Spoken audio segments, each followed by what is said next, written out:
आम आदमी पार्टी की लुचिंबा आतिशी मारलेना बुंगाशी union territory of new Delhi की चीफ मिनिस्टर ओइना वासक लौख्रे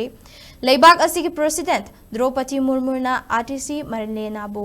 अपॉइंट तौबगा लोइनना ngasi चीफ मिनिस्टर ओइना वासक लौखिबनी ngasi वासक लौखिबा असिगा लोइनना आतिशी मारलेना ना दिल्ली की अहुम सुबा नुपी की चीफ मिनिस्टर ओइरे चीफ मिनिस्टर गा लोइनना ngasi महाकी कैबिनेट मिनिस्टर गोपाल राय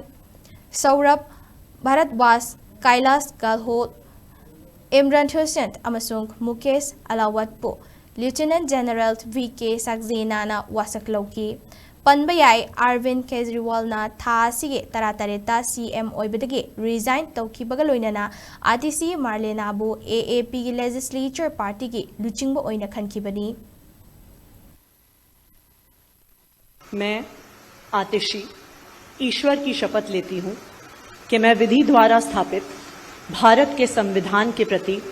सच्ची श्रद्धा और निष्ठा रखूंगी। मैं भारत की प्रभुता और अखंडता अक्षुण्ण रखूंगी। मैं मुख्यमंत्री के रूप में अपने कर्तव्यों का श्रद्धापूर्वक और शुद्ध अंतःकरण से निर्वहन करूंगी तथा मैं भय या पक्षपात, अनुराग या द्वेष के बिना सभी प्रकार के लोगों के प्रति संविधान और विधि के अनुसार न्याय करूंगी।